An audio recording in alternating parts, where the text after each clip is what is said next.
ഇത്തവണ ആരായിരിക്കും പുറത്ത് പോകുന്നത്? ചിലർ ആദിൽ നൂറ പുറത്ത് പോകാനുള്ള സാധ്യതയുണ്ടെന്ന് പറയുന്നത്. എന്തായാലും നമുക്ക് അത്തരം കാര്യങ്ങളിലേക്ക് കടക്കാം. എന്തായാലും നിങ്ങൾ ആദ്യമായിട്ടാണ് ഈ ചാനൽ കാണുന്നതെങ്കിൽ ഒന്ന് സബ്സ്ക്രൈബ് ചെയ്യുക. തുടർന്നും ഞങ്ങൾ അപ്ലോഡ് ചെയ്യുന്ന ബിഗ് ബോസുമായി ബന്ധപ്പെട്ട വീഡിയോ നിങ്ങൾ കാണും എന്ന പ്രതീക്ഷയോടുകൂടി നമുക്ക് കാര്യത്തിലേക്ക് പോകാം. ആദിൽ നൂറയുടെ കാര്യമാണ് പറഞ്ഞത്. ആദിൽ നൂറ പുറത്താവാൻ സാധ്യതയുണ്ട് എന്ന് പലരും പറയുന്നുണ്ട്. എനിക്ക് തോന്നുന്നു ആദിൽ നൂറ എന്തായാലും സേഫ് ആയിരിക്കും. ചില കമൻറ്റുകളിലാണ് കണ്ടത് ആദിൽ നൂറ പുറത്ത് പോകാനുള്ള സാധ്യതയുണ്ട്. അതേപോലെ തന്നെ കുറച്ച് കമൻറ്റുകളിൽ കാണുന്നുണ്ട് നെവിൻ, ശൈത്യ, അതേപോലെ തന്നെ അപ്പാനി ശരത്ത്, ഇവരിൽ ആരെങ്കിലുമൊക്കെ ആയിരിക്കും പുറത്ത് പോകാനുള്ള സാധ്യത എന്ന്. എനിക്ക് ആ ഒരു സാധ്യതയോട് ഞാനും അല്പം യോജിക്കുന്നുണ്ട്. കാരണം എനിക്ക് തോന്നുന്നു ശൈത്യയും നെവിൻ, അതേപോലെ തന്നെ അപ്പാനി ശരത്ത്, ഇവരിൽ ആരെങ്കിലും ആയിരിക്കും പുറത്ത് പോകാനുള്ള സാധ്യത. പിന്നെ ഡോക്ടർ ബിന്നിയുണ്ട്. ബിന്നിൻ്റെ കാര്യമൊന്നും നമുക്ക് പറയാൻ പറ്റില്ല.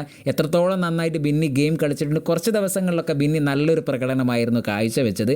പിന്നീട് അങ്ങോട്ട് അത്രത്തോളം ആ പ്രകടനം മുന്നോട്ട് നിലനിർത്തി കൊണ്ടുപോകാൻ ബിന്നിക്ക് പറ്റിയോ? അങ്ങനെ പറ്റിയിട്ടുണ്ട് എന്ന് പ്രേക്ഷകർ കണ്ടെത്തിയിട്ടുണ്ടെങ്കിൽ ബിന്നി സേഫ് ആകാനുള്ള സാധ്യത വളരെ കൂടുതലാണ്. പിന്നെ ഒരു സാധ്യതയുള്ളത് RJ ബിൻസിയാണ്. ബിൻസിക്കും ഒരു സാധ്യതയുണ്ട്. എവിക്ഷൻ പ്രക്രിയ നേരിട്ട് പുറത്ത് പോകാനുള്ളൊരു സാധ്യത ബിൻസിയിലും കാണുന്നുണ്ട്.